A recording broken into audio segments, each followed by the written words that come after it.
Well, welcome everyone, all the way from Amsterdam. My name is Nachshon Rodrigues Pereira. I'll introduce you myself a little bit further in a bit, but I will tell you first what we're going to do today.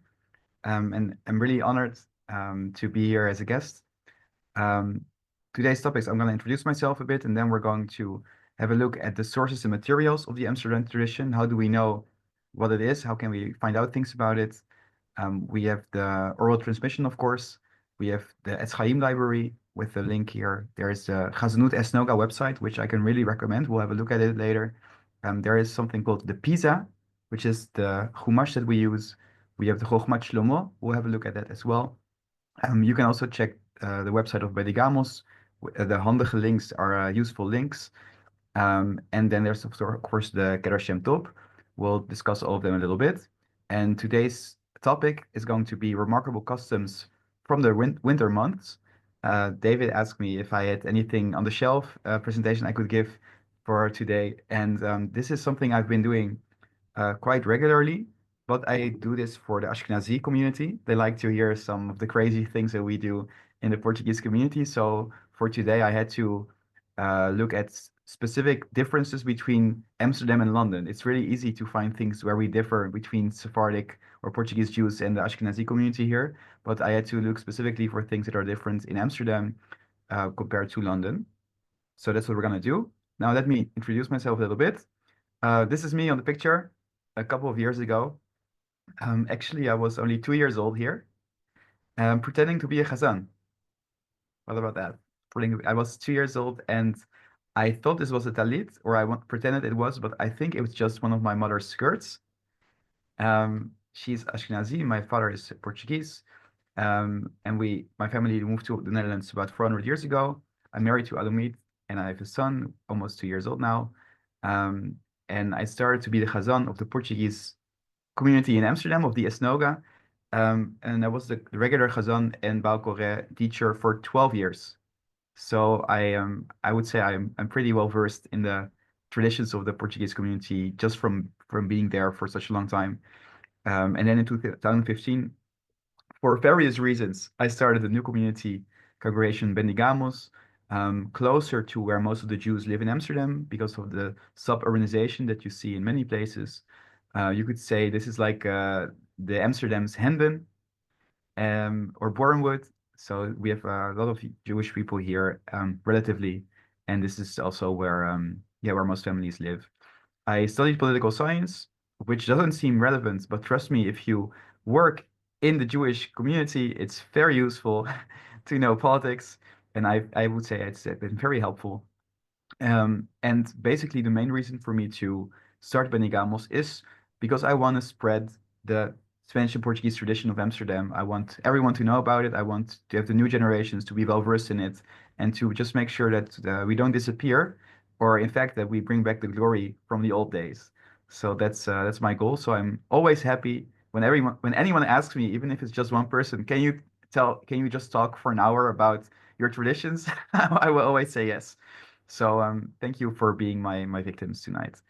I'm again a city councillor, or I think it's called an alderman in England.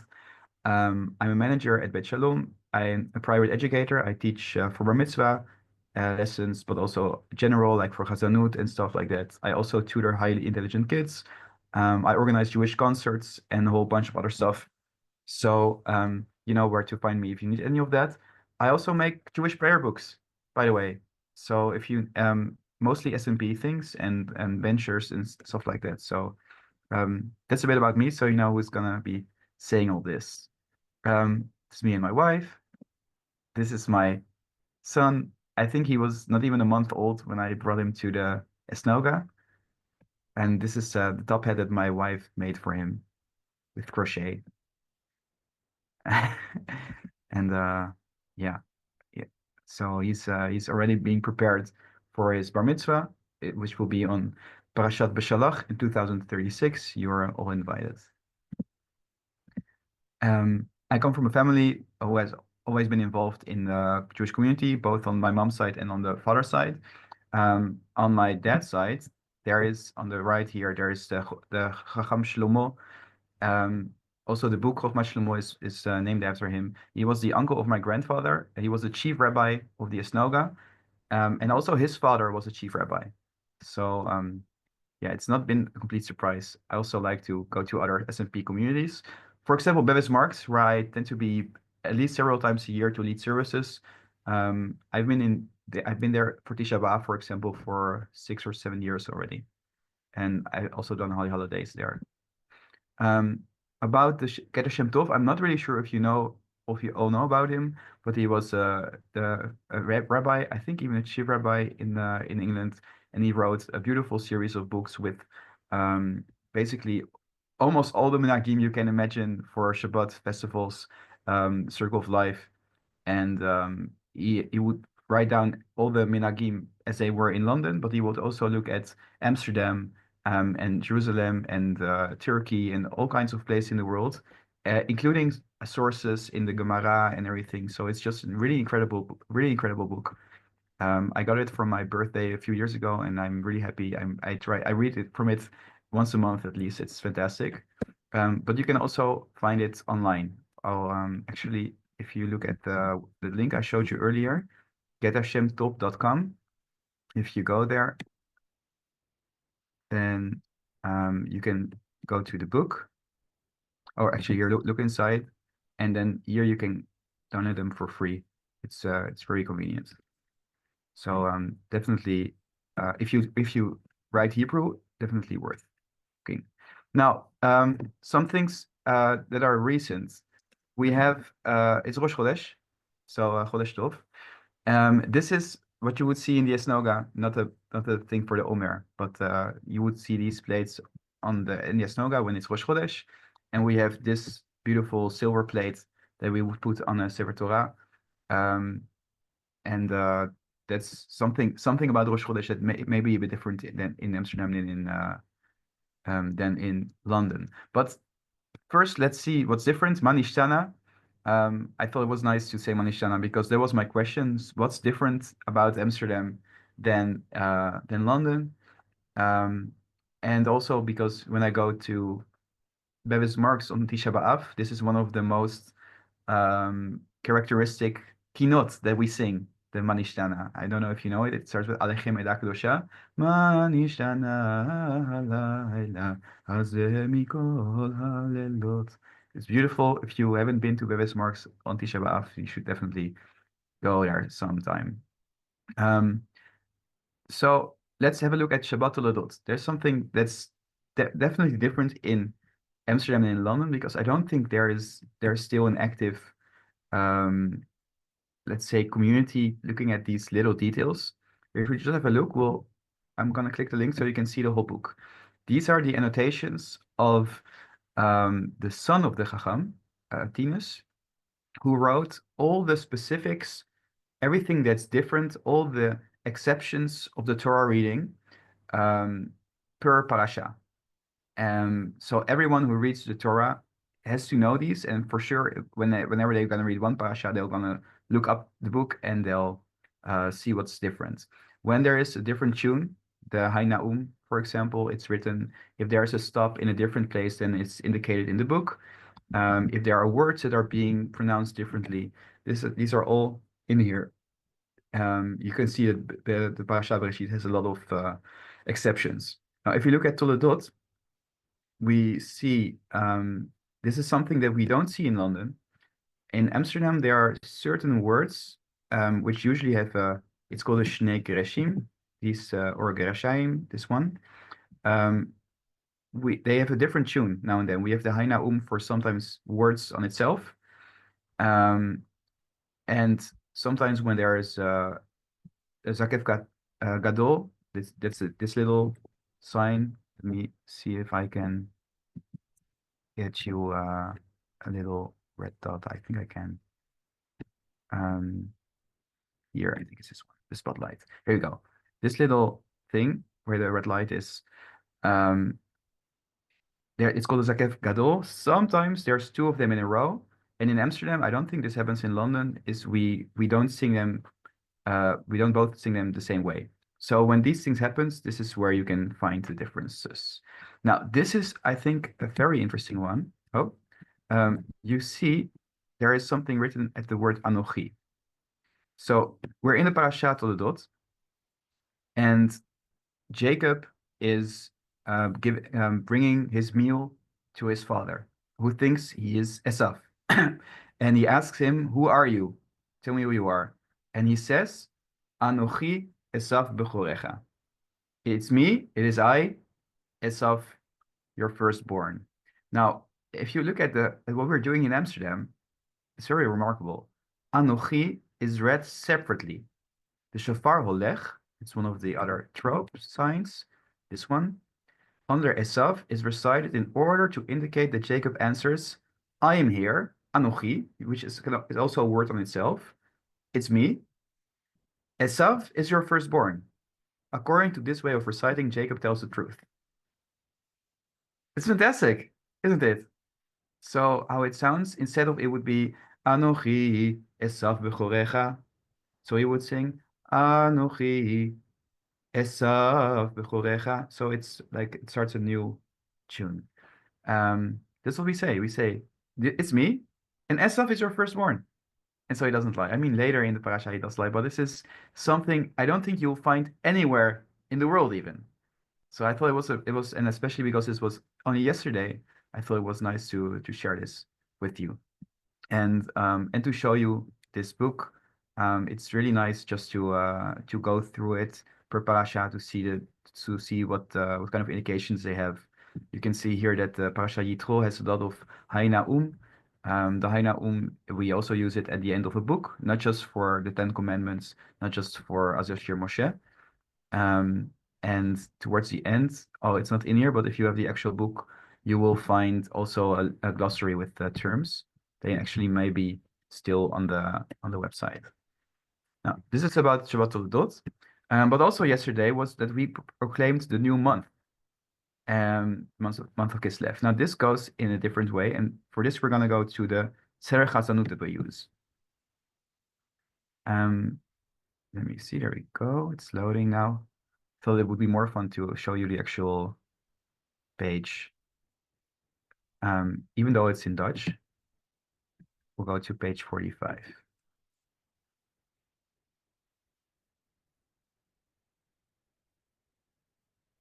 Here we go. David, just to check, you can see this page, right? You can see the Serer Chazanut on the screen. Yes. Okay.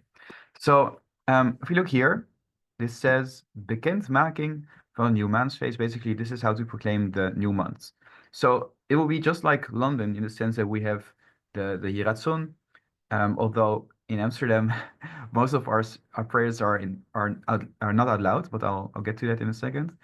And then Mishe Asanisim Labotenu, and we say when it's Rosh Chodesh, and we say it in Hebrew, Rosh Chodesh Kislev Yeh Lemachar. Rosh Chodesh Kislev is tomorrow, and then we add in Portuguese, Amanhã é Rosh Chodesh. And here you can see what we would add on the other days. Segunda-feira, Rosh Chodesh. Terça-feira, sexta-feira é Shabbat. Shabbat é Rosh Chodesh. Or Shabbat e Domingo é Rosh Chodesh. Amanhã e depois da manhã é Rosh Chodesh. That's how we would proclaim the new month using the Portuguese language. And after that, this is an innovation, very new, very progressive. We also add the Dutch translation because that's the whole point that people will know when it is Rosh Chodesh, and not everyone speaks Hebrew or Portuguese. But that's how we do for Rosh Chodesh. Something that we don't do in London, even though there is still some Portuguese in the service, but not as much as we have. If you look at this, our Misheberachs, after someone is called up to the Torah, are in Portuguese. We start the same, Misheberach Avotenu Avraham Yitzchak Yaakov Yivarech, those who have, who blessed our forefathers Abraham, Isaac, Jacob. He blesses, but then we do everything in Portuguese. We say, if someone has, for their parents, we say, do Senhor seus pais. And for all their family members, we say it in Portuguese. And if we want to mention that we want them to get well, or they go on a trip, or it's their birthday, For all these blessings, we have Portuguese phrases that we use. Que Deus te fez, although this should be an L. Que Deus hoy fez gozar muitos años, for example. Although you will find in the Esnalga that even though it's Portuguese, it's being pronounced a bit more in a Spanish way, like you would pronounce Spanish, but it's still a custom that's in use, and I think it's really cool. The same is true for the prayer for the royal family, which is right here. We also have the blessing for the local and for the national government and for the royal family. They're all in Portuguese. And this is true for basically all the announcements. Really anything that's remotely an announcement is going to be in Portuguese. You can see here that if we change the time, or when we announce the time that the prayer is being said for minhag or the next morning, it's going to be in Portuguese. Daqui por diante se ha de rezar a entrada de Shabbat as, okay, and what time it will be. If you forget to count the Omer, maybe we will tell people to remind them to count the Omer in Portuguese. If there is a new, it doesn't happen anymore, but it should happen. If there's a new butcher or a bakery in the city, we tell them that it's kosher in Portuguese. In a few weeks, when we start in the Amida, we start saying the winter blessing instead of the summer blessing. It's from December 4th or 5th. We say that also in Portuguese. And so when we have new board members, when we have Khatanim, it's all in Portuguese. I'll show you the Khatan blessing. It's right here at Yom Kippur, of course. At the Yom Kippur service. Oh, actually, it may be already here at Rosh Hashanah. You can see here, En nome de Deus bendito, Amen. Let me see. Oh, these are new people that were elected to the Ma'amad. And then the ones for the Yom Kippur are in the Siddur, but you will find it's all in Portuguese. And there's one here for the new board members as well on Pesach. This is beautiful. Look at this. For the new people who were elected, it's all in Portuguese. The dates that they were elected. Because I think just like London, are a calendar year for administrative things and for board members and for fintas, for the taxes of the community. It all starts in April around Pesach. So we will always say this around Pesach on the first day, or Shabbat Hagadol possibly. Yeah, this is the first day of Pesach. And here you can see also pela manhã se rezará a tefillah às 6 horas.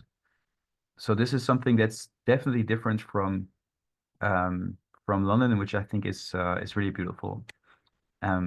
Now, I was gonna show you also Hanukkah. I put it in the presentation, but we can just see it here as well. There are some differences in Hanukkah. We'll go right through it. Let me see. I wanted to first show you the pronunciation. We were speaking about the pronunciation of the Portuguese, but also the pronunciation of Hebrew is different in Amsterdam than in London. It's not a specific winter thing, but we also pray in winter, hopefully.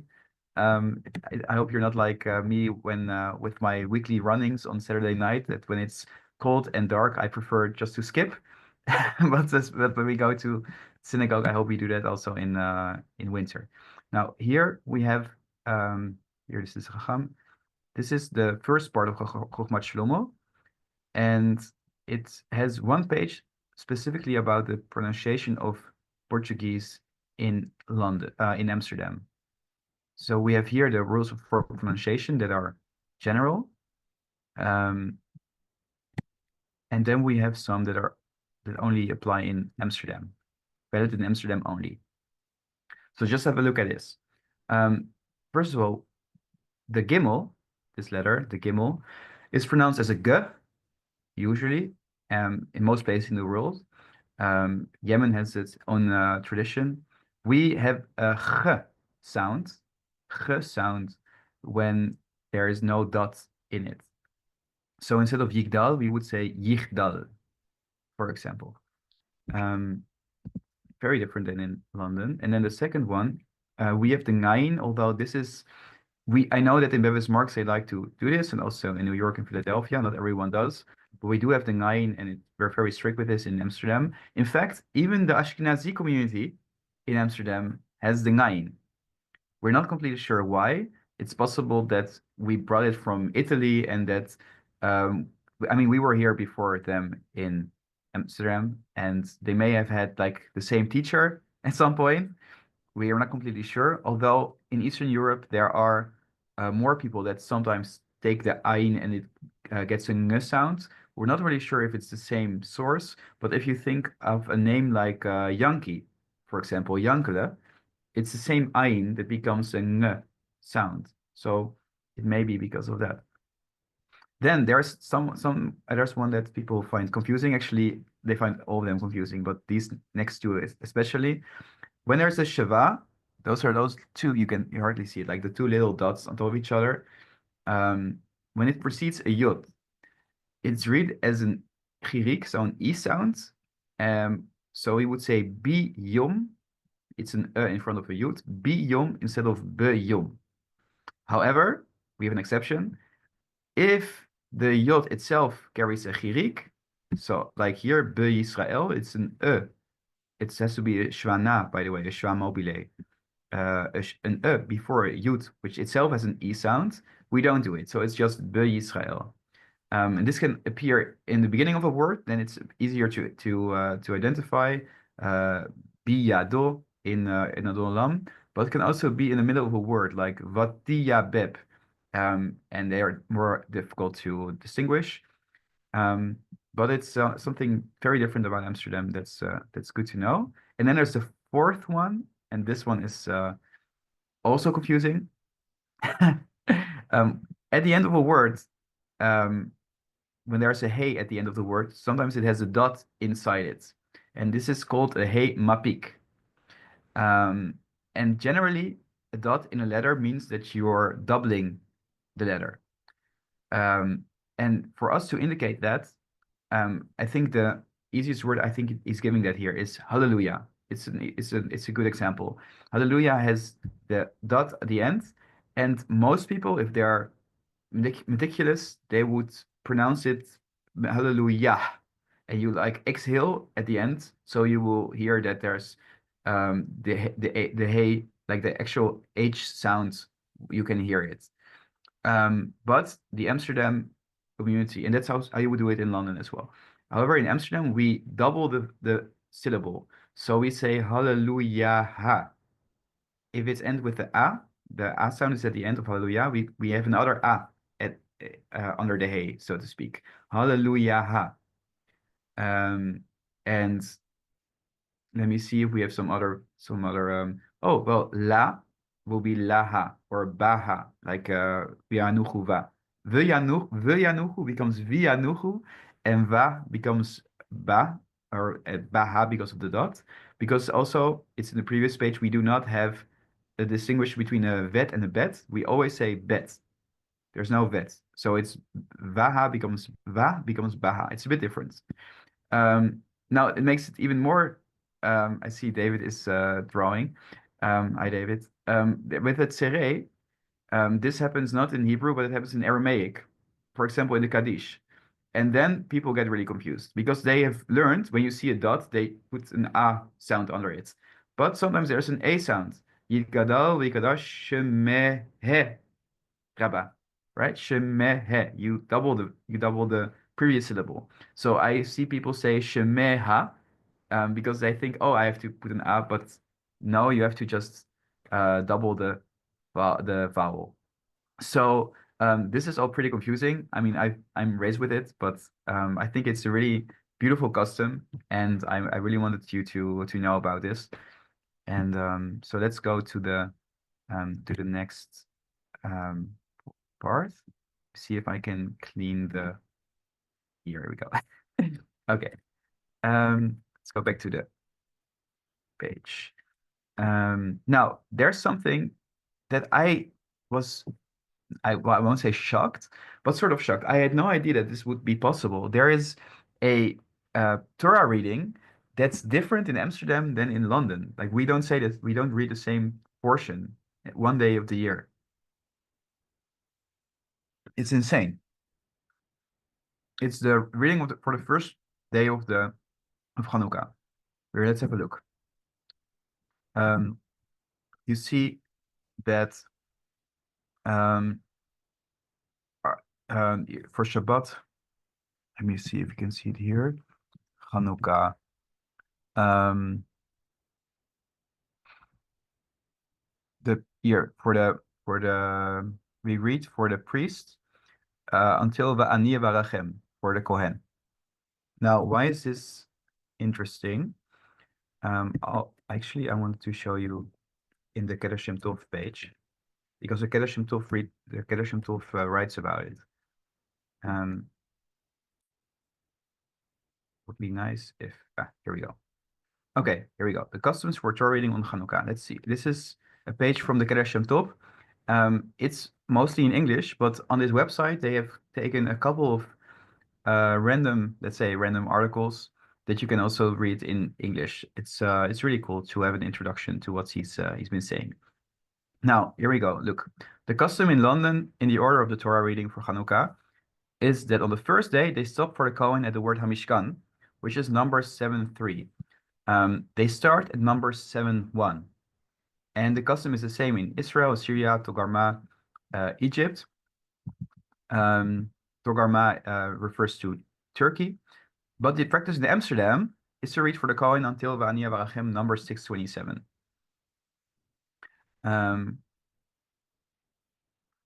And honestly, I'm not 100% sure if I couldn't check it here. If London they also don't read the priestly blessing, or that if for them they just end 3 sentences later, but for sure the aliyot are not the same.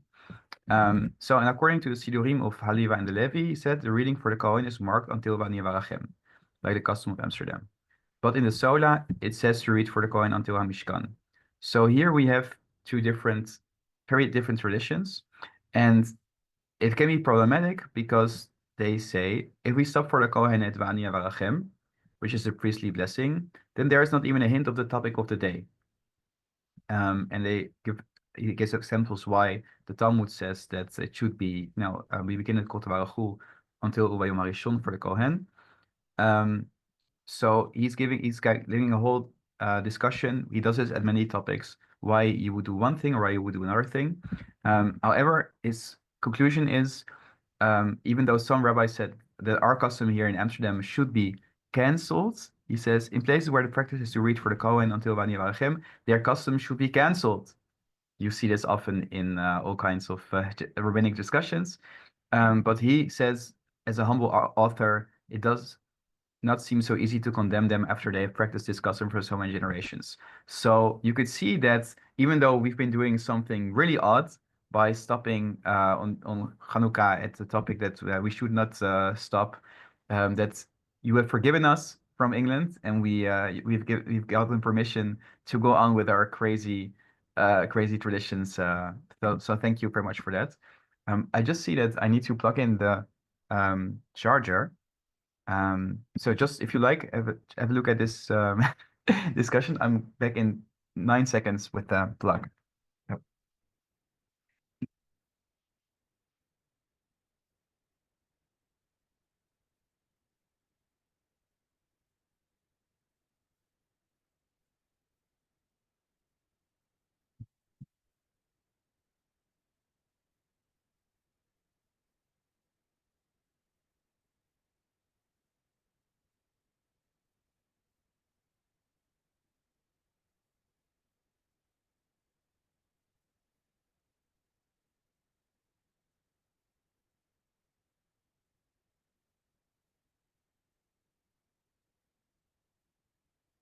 Okay, got it.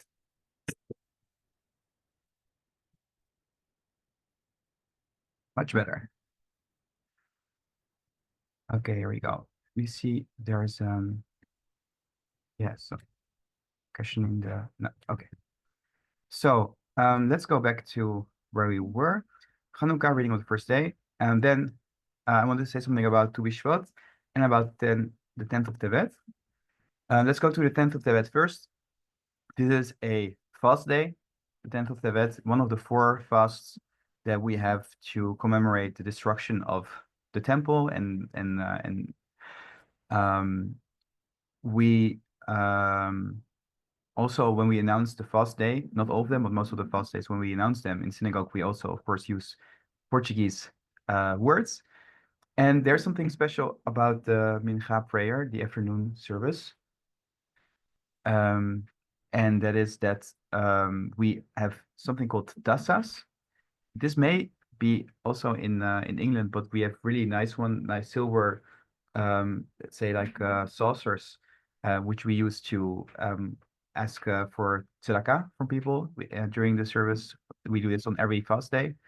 And another thing that's special is about the Torah reading. And I think, actually, now that I mention it, I think you can find this in the Chochmat Shlomo. Let's have a look. I think it's written there, so we can see exactly what it says. The Torah reading for most fast days is the same in the morning as in the afternoon, but it's quite rare for for people to read the Torah in the afternoon. So, but that's everywhere. However, what's different in the Sephardic Portuguese communities, I think also the most Sephardic communities, is that we put tefillin also in the afternoon. And then here we go. In chapter 34, it says that the Hai Na'um is only used on fast days when the 3 following verses are recited as follows. This applies to the sentences that you may know from Yom Kippur, the Vayavor Hashem al panav vayikra, Hashem el rachum v'chanun, the 13 characteristics of God's forgiveness. And even though it says it's only used on fast days, it's not completely precise. It's only used on the afternoons of the fast days. And also we call up the Chacham, the chief rabbi, if he's there. And if he's there, he is also reading it himself, and he takes the yad in the middle of the reading. So the regular Chazan is reading the Torah. And when he comes to here, to verse 5, during the reading, he hands over the yad. He bows, of course, because everything we do, we bow to each other. There's a lot of bowing going on. And then when he finishes, he gives the yad back, and if the Chacham wants to read, but usually he does, and he will continue the reading. This also happens for reading the Ashir Moshe, the Shirat Hayam, the reading of the Song of the Sea, and for the 10 Commandments. So in the 10 Commandments, really in the middle of the sentence, or in the middle of the portion before Vaydaber Elokim, the Chazan just hands over the yad. In the middle of the reading, the Chazan, the Chacham takes it over and then gives it back, and the Aliyah continues. This is something I've never seen anywhere in the world, except here. Although there's one place maybe where I've seen something a bit similar, which is in the Ashkenazi communities here, the strict ones, on Simchat Torah, only on Simchat Torah. See, what happens is they let Chatanim read the last 3 sentences of the Torah and the last 3 sentences of the first portion of Bereshit. And because they want to be like really strict on having people read from the Torah that are Shomer Shabbat, that keep the Shabbat, they read the portion again after the Chatan is done. So and they don't want to distinguish between someone who keeps Shabbat and who doesn't keep Shabbat, because otherwise, would sort of be shaming them in public. You would be like, oh yeah, for you we're gonna repeat it, and for you we're not gonna repeat it. So they always repeat it. And then also here during the reading they give the yad to the Chatan, and then the Chatan is finished. And so there is, during an Aliyah, they change yads. But other than that, it's very rare. It doesn't happen very often. Now, the Chacham can also be a Kohen. He can be a priest, or he can be a Levi. What do we do then? Well, we call him up anyway, which is, I think, really cool. I don't think London has the same tradition exactly. If the Chacham is a Kohen, we will still call him for third. Although I know that not everyone agrees in Amsterdam, but that's true for many traditions. But you will see in our Sirach Hazanut that if, for example, the Kohen is if the Chacham is a Kohen on, let's say, Shabbat B'Shalach, when there is the reading of the Shirat Hayam, we will make the first Aliyah as long as all the way up to the end of the Shirat Hayam. So we don't have the first stop, we don't have the second stop. We just make it one long Aliyah. And actually on Shabbat Naso, when we read the priestly blessing, like we have for Hanukkah, we also make the second Aliyah so long that it's going to be read to a Kohen or a Levi. So these are some things that we do to make sure that the Kohen, if the chief rabbi, if he's a Kohen, we mix up the whole parasha to make sure that he can be there for the Aliyah. So these are some things that I think are very rare in Amsterdam, and you don't see them elsewhere. Now let's have a look at the Tu B'Shvat. And I do think that you have something like that in England, but I don't know for sure. So I'm sure you can tell me later. There's something in Amsterdam called the Schoteltjesavond, or a saucer evening. And basically it's one of the many limuds that we have. Something that our ancestors in Amsterdam really loved to do was to sit together at a table with some bites and some wine and just read portions from the Tanakh for hours. Actually, I like it too myself, but and they had various occasions to do that. One of the main occasions were Tu B'Shvat, Rosh Hashanah Rabbah, the last day of Sukkot, Shavuot, the first night of Shavuot, the night when you try to stay up all night, and also for occasions, festive occasions like a birth, a wedding, a bar mitzvah, and they called also a Meldadura from learning. They would do that on a yard site, a Nachala, someone who passed away, and also when some famous rabbis would pass away on their dates. Now we have an old version of the Bri Es Hadar. We have these little booklets and traditional pastry, some pancakes from the types of grain, and it has 15 fruits that we use, and also wine. This is the full version from 1859. I'm showing it like this so you can see, like, I know you are all you love knowledge and to really delve into things. So you can see on this website, you can see anything. This is not the version from 1859, I think, or maybe it is, but then it's retyped. But you can see it's many pages that they would say on Tu B'Shvat. Today we have much shorter ones. This is the abbreviated download, shorter version. And only a few years back, one of the congregants made an even newer version that you can also find on this website. This is the original that's been used in the community. And actually, out of all the events that we have throughout the year, this is still one of the most popular ones. Right now, it just takes about an hour, and afterwards you eat the fruits and everything. There is from every book of Torah, there is always a relevant portion. You know, for Tu B'Shvat, this is clearly about the trees. There is Azashir Moshe, which we sing, and between the Torah, there's always a portion of Nevi'im, portion of Ketuvim, and a bit of Mishnah. There's always some singing. And also interesting, I'm not sure if London has something like this. We have a special tune for Nevi'im when we have a reading like this. Only for these limuds, on the occasion that we used, we have a different tune. So in the Haftarah tune would be in Amsterdam a bit like this. I'll make the words a bit bigger. Here, let's have a look at this one, for example. I'll do the Haftarah version first, sorry. V'oshanti letzoni v'lo tiyena ngot labas v'shafatzti באמצע לעשה, והקימותין עליהם רום אחד, ורנע אתן את נבדי דוד, הוא יראה אותם והוא יהיה להם לרומם. This is the Amsterdam Afterratioen. In London, it's more or less similar. But this is the special tune we have for the Nevi'im et Limud. והושענתי לצוני, ולא תהיינה עוד לבס, ושפצתי בהן צלע עשה, והקימותי עליהם רונג אחד, נרנע את הן את נביא דוד, הוא יראה אותם, והוא יהיה להם לרונג. I'm not sure if London has anything like this for reading the Nevi'im.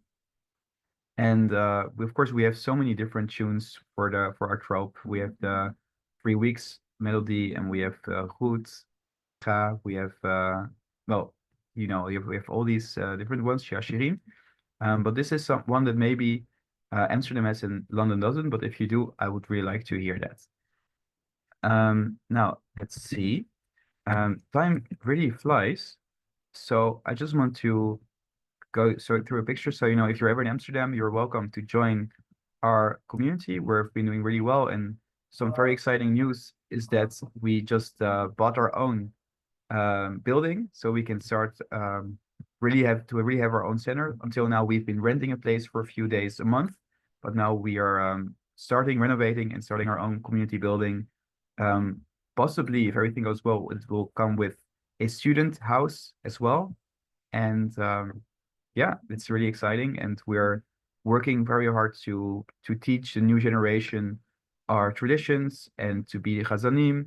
We have on Yom Kippur, our prayers are being done by about 20 youngsters that together lead all the slichot. They read the Torah, they do everything, and it's really amazing. There's still a lot to be done though. But yeah, it's something we're very proud of. So for now, I'd like to thank you for your time. I'm happy to answer any of your questions. You can also follow me or contact me if you like to.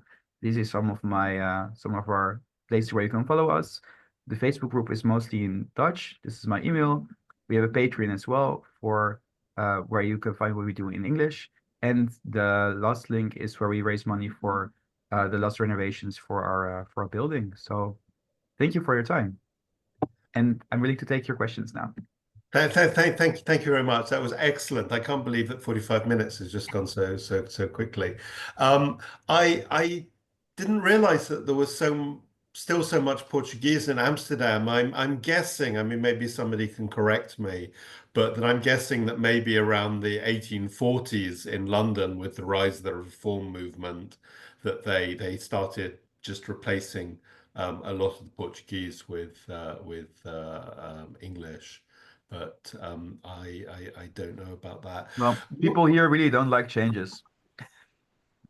Well, I mean, in London they say the same thing, but of course there's been changes the whole time. But what do you think the origin of the minhag is? Is it from Venice? Is it, where do you think it comes from? Or from Spain, of course, but Well, I would like to believe that a lot of what we did comes from Spain. yeah. I mean, clearly there is a lot of overlap between us and the Edot HaMizrach. And I would say that most of our first rabbis came from North Africa, Yeah. from Morocco and Algiers and things like that. So I would say it's just I think Spanish together with North African. And then it got mixed with Italy, of course, because they came also through there. Yeah. And then it got a more Western element, especially when it comes to melodies. So that's what I would say, that it's a mix of those three. Yeah. Thank Does you. that make sense? Tom, do you have anything to add, or we can go to questions? No, I can't think of anything to hide my existing knowledge. No, I should have invited Lawrence Khazan in London. I didn't think about it. Does anybody have any questions? Ian, you're waving your hand. Do you want to unmute yourself? Ian is Hello. in Han. everybody. Good evening. Shavua Tov. Yes, Nachshon, I have a question.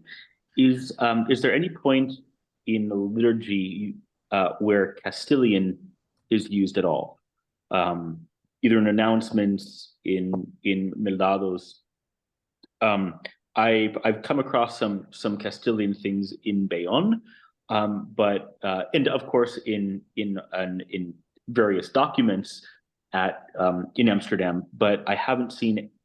I don't know of anything liturgically that has Castilian in it. Is there?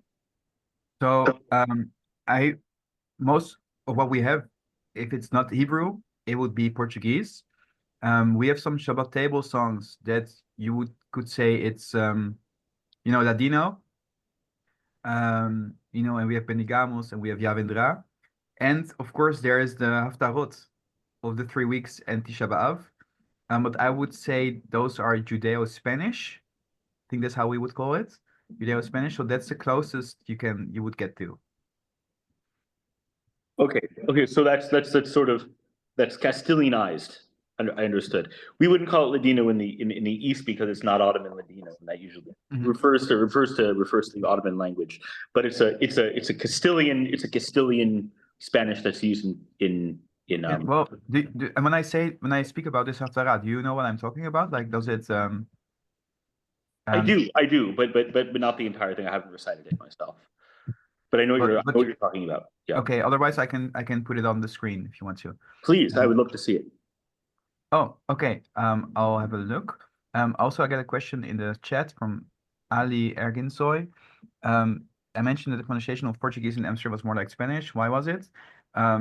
I would say it's because we haven't had many people that actually speak the language of Portuguese for centuries.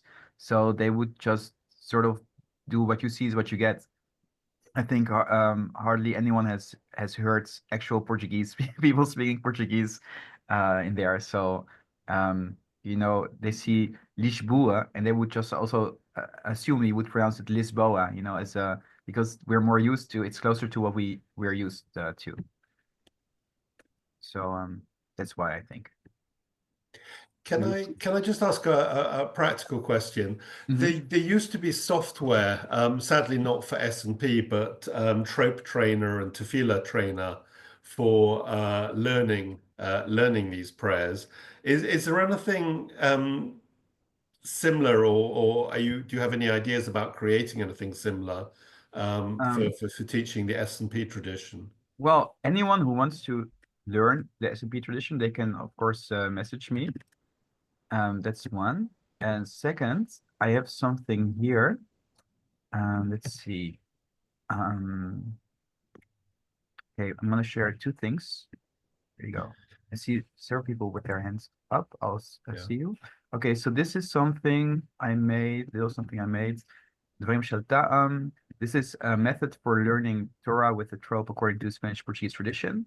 And what I do here is I explain every trope sign and some introduction. And then basically every one sign has its own page where you can practice in this case, the Tavir. And then you can practice it in a larger sentence. And then every time there's like a new one added to the whole thing. So just like you learn how to read, I made the method for learning how to sing. So this is there. And for Ian, this is my own prayer book I made for Tisha B'Av, or this is a concept I made, and this is the Haftarah. So you can see what kind of language is being used here. Yeah. Very good. Very good. Actually, it's Lawrence who reads the Haftarah in London in Bevis Marks in the morning, and he does this in a really, really beautiful way. Yes, yeah, for sure. And it's about half an hour. So I see Bernard and James with their hands up. Bernard, would you like to? Yeah, first of all, I'd like to thank you for that fascinating presentation, and I don't claim to have any kind of knowledge of the level of which you're presenting, and I'm guessing that most of us don't. But I was absolutely fascinated by two things. One is the linguistic and pronunciation changes. So it makes sense to me that what we would call a gimel and pronounce as a g would be a ch in Amsterdam. And I wondered whether or not you know whether that sound is also found in Spanish-speaking communities where when it's between certain consonants, the g sound becomes a ch.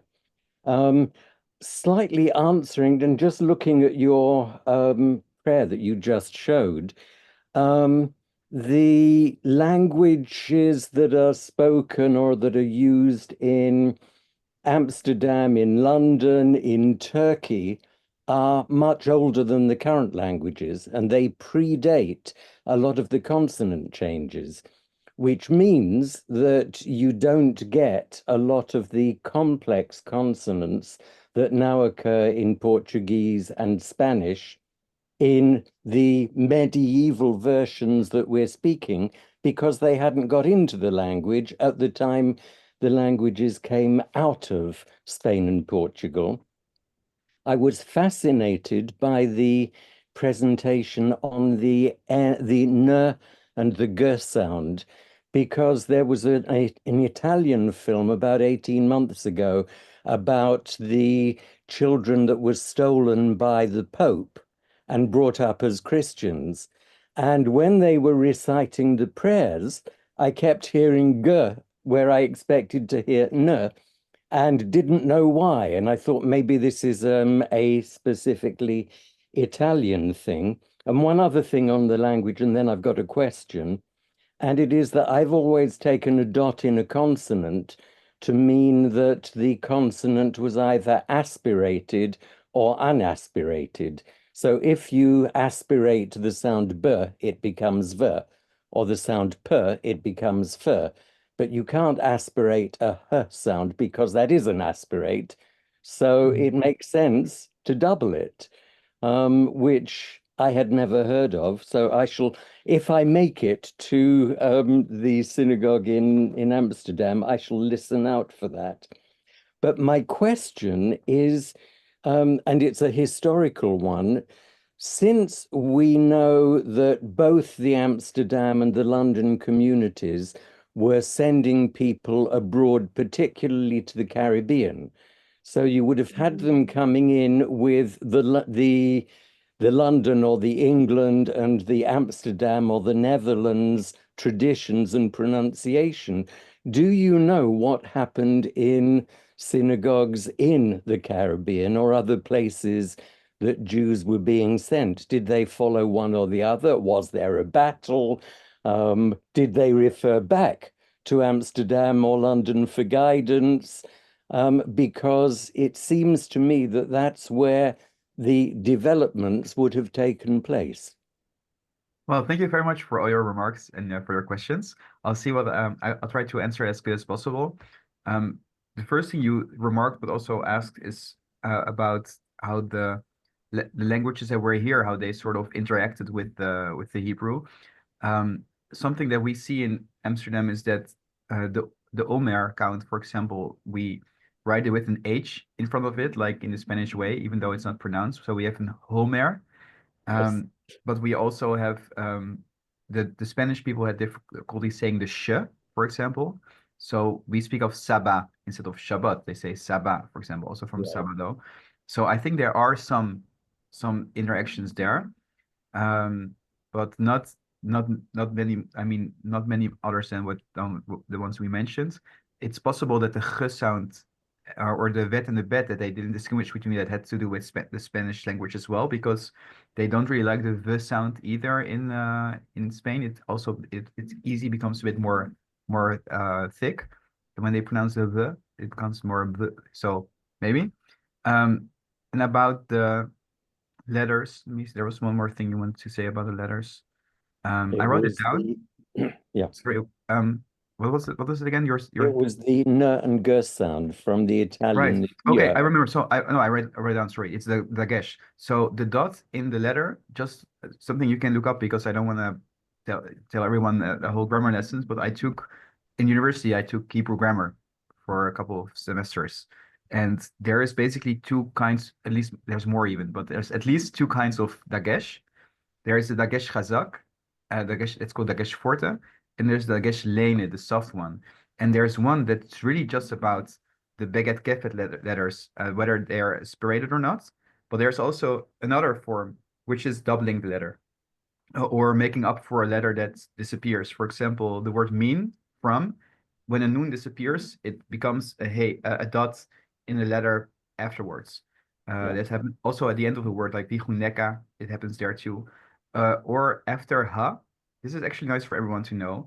Ha is actually, when you say the in English, sorry, the in Hebrew, for example, the robe, you could say beget, the cloth, beget, the cloth, ha, beget.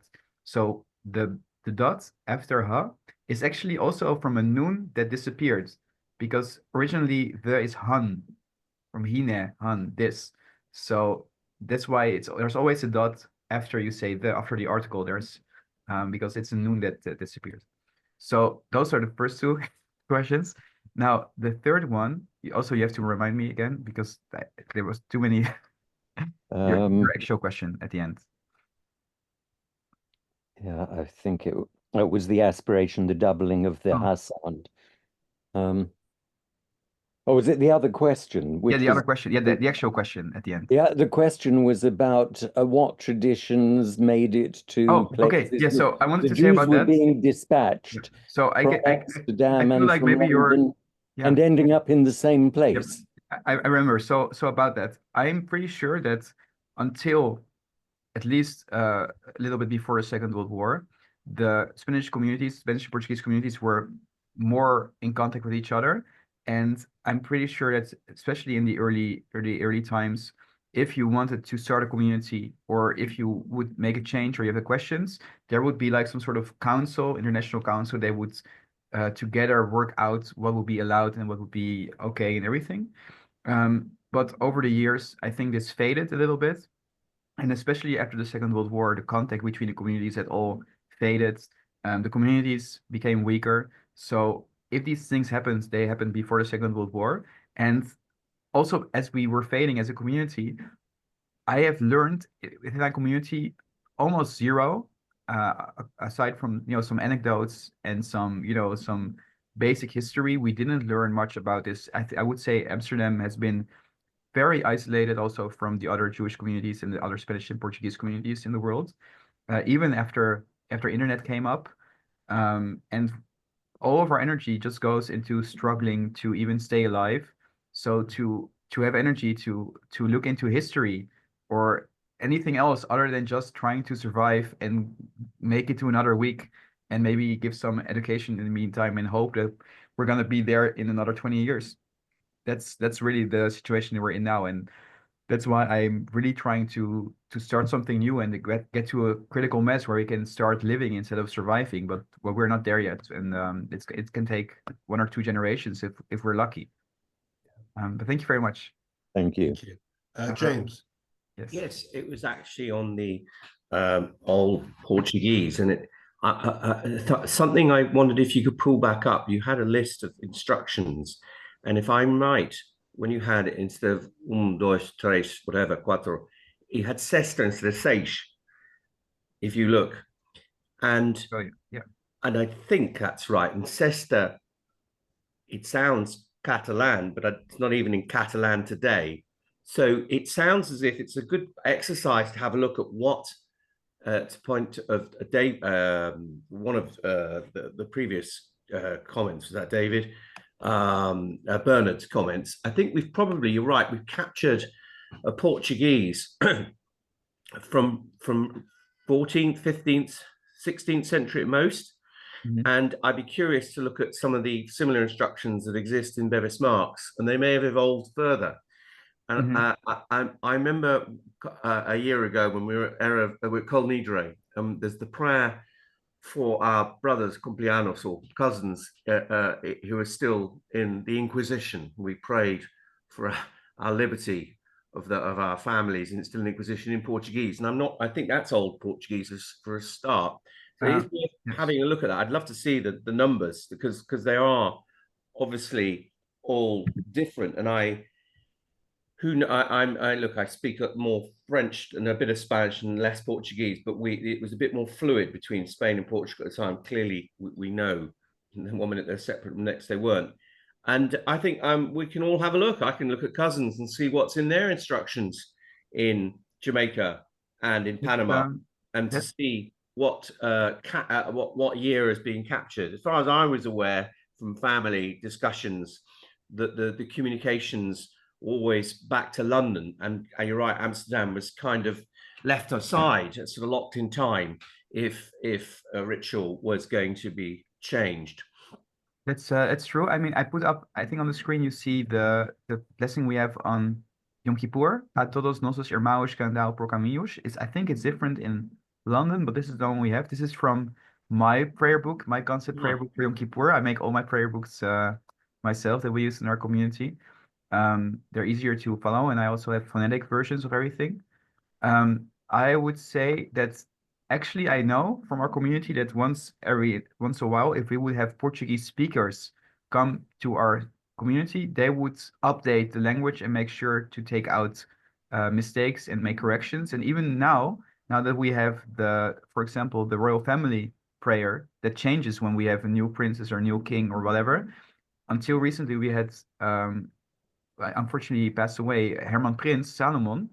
He would provide us with the correct modern Portuguese, formal modern Portuguese language, because it makes sense to do it in a language people understand, but not in a language 300 years old in a way. So actually we have updated the Portuguese if necessary, and he also wrote updates for the prayers, for the announcement. Have you kept the old versions as well? They are absolutely recorded in the Seder Chazanut that you've seen, but he's made recently, like 15 years ago, maybe, he made a booklet including pronunciations of all the Portuguese that you will have in the service. And I have it somewhere. So yeah, we have both, and of course, in the really old prayer books, it looks very different. Even I got some here. Let's see what this is. Dan Yield. This is maybe not the best example. It looks beautiful. Here, look. This is 17th century Tfilot. Let's see if we can. Authentic Shua looks like, for example. These are beautiful books. We can do the next question, by the way, while we're doing this. Thank you. And thank you. Fascinating. Thank you. Dennis. Thank you. My name is Dennis Sasso. I'm a retired rabbi. I was born and raised in Panama and live in Indianapolis. Now I have served a non-Sephardic congregation here in Indianapolis, but grew up in Kol Sherit Israel, the Spanish-Portuguese synagogue in Panama, which sees its roots both in St. Thomas and Curaçao. And as to the question, where do these Caribbean congregations see themselves more connected? I would respond that Curaçao sees itself connected to Amsterdam, and St. Thomas sees itself more connected to London, but they both had immigrants from both communities. So the Curaçao tradition follows more the Amsterdam, and the St. Thomas the London, although, as you all know, these congregations left the traditional ritual of the Spanish-Portuguese custom and adopted reform, Reconstructionist, and other expressions of more progressive rituals, but they still maintain some elements of the Sephardic tradition. For example, in Curaçao, till this day, the prayer for the monarchs is recited in Portuguese as an expression of very connected ancestral feeling. The question was asked about the che and the ge in Spanish. Spanish has both pronunciations, the ge and the che. It's not so much of a che, but a che. The che is used with the vowels e and I, unless it is separated by the letter U, in which case the U is not pronounced, but it serves as a connector to the E and I, and then it becomes ge and gi. If the G is followed by an A, an O, or a U, it is gu. If it is followed by an E and an I, it is che, unless you insert the U in between. So both pronunciations appear in modern Spanish, which is my language. The question I have of our speaker is if you're at all related to Chaim Pereira Mendes, the famous rabbi of the Sherit Israel congregation in New York at the turn of the 20th century. The Pereira Mendes family was, of course, very influential there. And we're connected with the Rodrigues name, by the way. A great-grandmother of mine was a Rodrigues in Costa Rica.